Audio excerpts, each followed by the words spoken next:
ഇന്നലെ കേരളത്തെ ഏറെ നൊമ്പരപ്പെടുത്തിയ ഒരു വാർത്ത ശ്രീനന്ദയുടെ മരണമായിരുന്നു. ചിക്മംഗ്ലൂരിൽ വിനോദയാത്രയ്ക്ക് പോയി കാണാതായ ശ്രീനന്ദയുടെ മൃതദേഹം ഇന്നലെ കണ്ടെത്തിയിരുന്നത് വലിയ നടുക്കമുണ്ടാക്കിയ ഒരു വാർത്ത കൂടിയാണ്. എന്തായാലും ഇപ്പോൾ പാലക്കാട് സ്വദേശി ശ്രീനന്ദയുടെ സംസ്കാരം ഇന്ന് നടക്കുമെന്നുള്ളതാണ് ഏറ്റവും പ്രധാനപ്പെട്ട വിവരം. പ്രാഥമിക പോസ്റ്റ്മോർട്ടത്തിന് ശേഷം ശ്രീനന്ദയുടെ മൃതദേഹവുമായി ബന്ധുക്കൾ നാട്ടിലേക്ക് മടങ്ങി. തലയുടെ വലത് ഭാഗത്തേറ്റ ഗുരുതര പരിക്കാണ് മരണകാരണമെന്നാണ് പോസ്റ്റ്മോർട്ടം റിപ്പോർട്ട്. ശരീരത്തിലുടനീളം പരിക്കുകളുണ്ടെന്നും മരണത്തിൽ അസ്വാഭാവികത ഇല്ല എന്നുമാണ് റിപ്പോർട്ടിൽ പറയുന്നത്.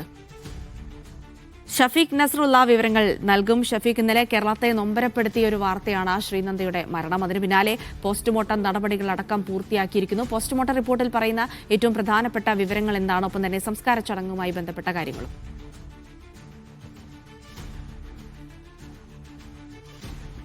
പോസ്റ്റ്മോർട്ടം റിപ്പോർട്ടിന്റെ പ്രാഥമികമായ വിവരങ്ങളാണ് പുറത്തുവന്നത്. മരണകാരണം തലയുടെ വലതുഭാഗത്തേറ്റ ഗുരുതരമായ പരിക്കാണ് എന്നതാണ് പോസ്റ്റ്മോർട്ടം പ്രാഥമികമായ നിഗമനം.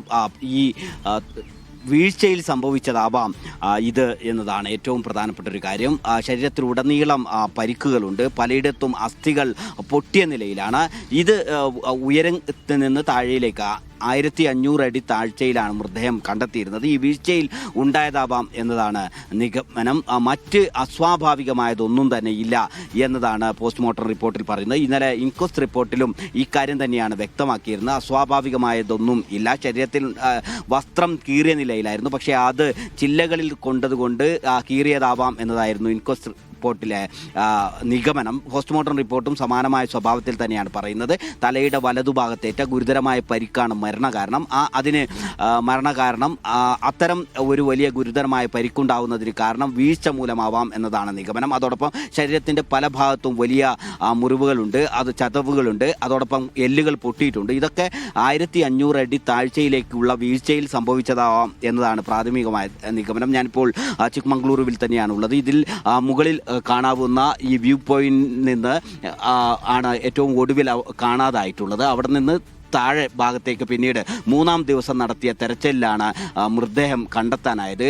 ചൊവ്വാഴ്ച വൈകുന്നേരമായിരുന്നു 40-അംഗ സംഘത്തോടൊപ്പം ശ്രീനന്ദ ഈ ചിക്മംഗ്ലൂരുവിലെത്തിയത്. ചിക്മംഗ്ലൂരുവിലെ വ്യൂ പോയിന്റിൽ ഉണ്ടായിരുന്നു. അവിടെ നിന്നാണ് അപ്രത്യക്ഷമായത്. പിന്നീട് ബന്ധുക്കളും കൂടെ ഉണ്ടായിരുന്നവരും തെരച്ചിൽ നടത്തിയെങ്കിലും കണ്ടെത്താൻ കഴിഞ്ഞില്ല. 3-ാമത്തെ ദിവസം ഇന്നലെ ഉച്ചയോടുകൂടിയാണ് മൃതദേഹം ഇതിൻ്റെ വ്യൂ പോയിന്റ് ഏറ്റവും താഴ്ഭാഗത്തായിട്ട് കണ്ടെത്താൻ സാധിച്ചത്. 3 ദിവസത്തെ ഒരു പഴക്കം ആ മൃതദേഹത്തിന് ഉണ്ട്. അതോടൊപ്പം തന്നെ ശരീരത്തിന് മറ്റ് അസ്വാഭാവികമായതൊന്നും ഇല്ല.